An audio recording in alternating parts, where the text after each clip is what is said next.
Macam mati terkurung. Ini kisah sebenar seram hantu almari yang viral di asrama. Ramai antara kita berpengalaman duduk di asrama kan.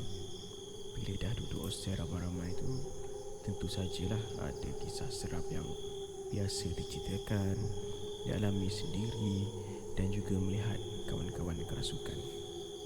Kali ini aku nak kongsikan kisah hantu almari yang ada pelbagai versi. Kisah hantu almari ni memang popular di kalangan budak sekolah dan tinggal di asrama. Budak-budak baru masuk pun pasti tahu kisah ni yang ada berbagai versi.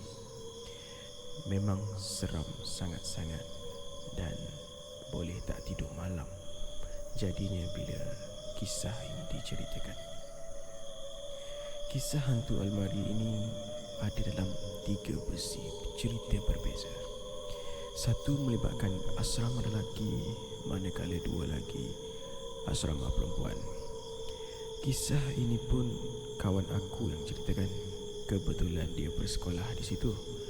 Dari 3 versi ini, kisah satu ini betul-betul sangat menyentuh emosi. Dan melalui tragedi inilah wujudnya kisah hantu almari yang amat menyeramkan hingga disebut-sebut oleh budak sekolah sampai ke hari ini. Nanti kau balik dari sembahyang, keluarkan aku ya. Kisah ini terjadi sekitar tahun 80-an dahulu. Ia berlaku di sebuah sekolah berasrama penuh yang kesemuanya penghuni lelaki dan mengamalkan disiplin yang sangat ketat. Kering, loceng persekolahan tamat tepat jam 12.30 tengah hari. Memandangkan hari ini hari Jumaat, semua murid-murid yang duduk di asrama wajib solat Jumaat di masjid berhampiran. Sebagai sekolah yang disiplinnya sangat ketat, tiada pelajar terkecuali dari ponting sekolah dan ponting solat. Entah kenapa tengah hari itu Alif, Zaki dan Badrul malas hendak pergi. Tambahan pula esok adalah cuti umum sekolahan.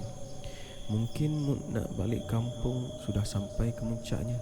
Jadi Alif mengajak 2 lagi rakannya untuk ponting solat.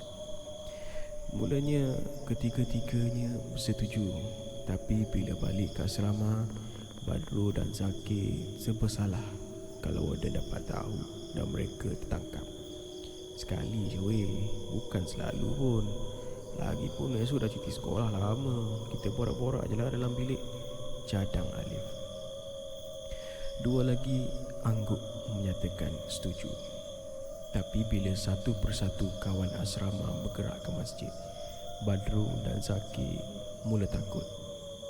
Aku nak pergi dah Lip. Takut nanti warden tangkap. Tak pasal-pasal lah kena denda ni. Lagipun warden memang garang. Nanti tak pasal-pasal kita kena halau ke, kena tangkap ke nanti, kata keduanya.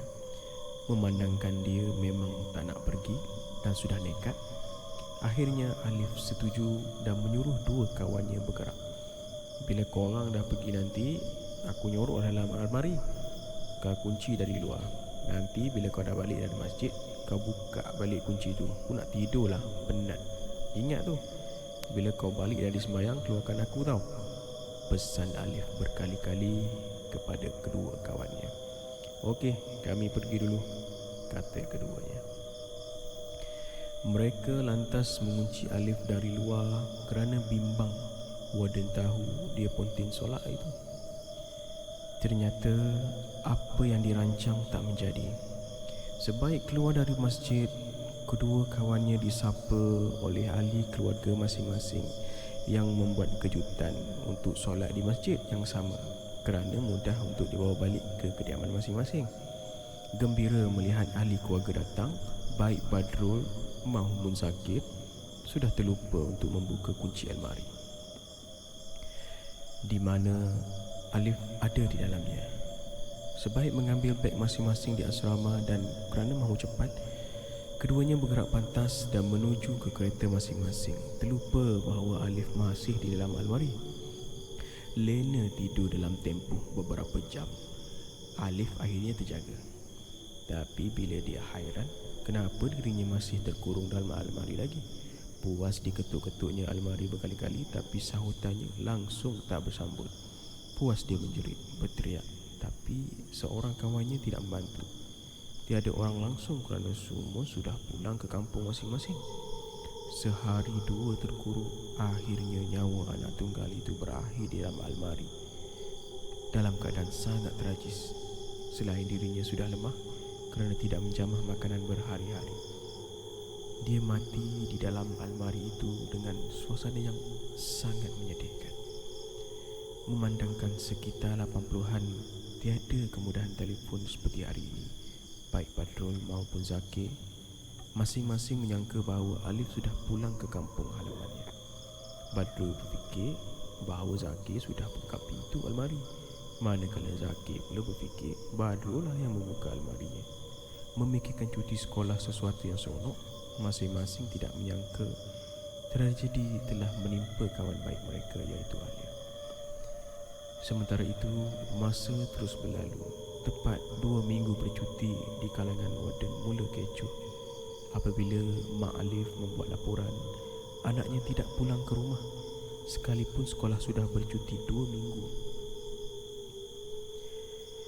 Dia begitu risau. Tambahan pula Alif satu-satunya anak tunggal dan menjadi harapan keluarga. Bila aduan dilaporkan, warden asrama mula mencari rakan-rakan satu domnya. Ini termasuklah warden pergi ke rumah Badrul dan Zakir bertanya kalau ada ternampak Alif. Namun masing-masing terperanjat apabila mendengar cerita bahawa sebelum balik kampung tempoh hari, Alif ada minta dikuncikan dalam almari kerana tidak mahu solat Jumaat. Mendengar cerita itu, warden kemudiannya balik ke asrama dan mereka mendapati memang benar Alif ada di dalamnya, tapi sudah mati dalam keadaan kulit dan isinya sudah mulai luruh satu persatu. Kata orang, sudah tinggal tengkorak saja.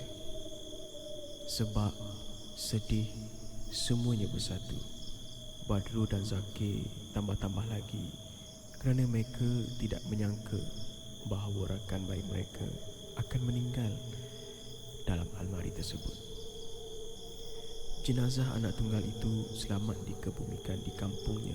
Namun kisah seram bermula apabila pelajar balik ke sekolah setelah tamat bercuti. Malam pertama di asrama, mereka yang mula ketakutan apabila mereka mendengar ketukan bertalu-talu dari dalam almari. Dong, dong, berkali-kali sebelum ketukan itu melemah. Pelajar mula panik dan ada yang melarikan diri ke dom sebelah. Pelajar tingkatan 5 membuka pintu almari tersebut, tetapi kosong. Menjelang tengah malam, bunyi ketukan semakin kuat sehingga mereka mendengar suara menangis mendayu-dayu. "Kenapa kau tinggal aku dalam almari?" kata suara itu berulang-ulang. Baik Badrul dan Zakir serta ramai lagi yang tahu bahawa suara itu sama seperti suara arwah Alif. Biar ustaz dipanggil untuk membersihkan kawasan, tetapi suara itu terus berulang-ulang.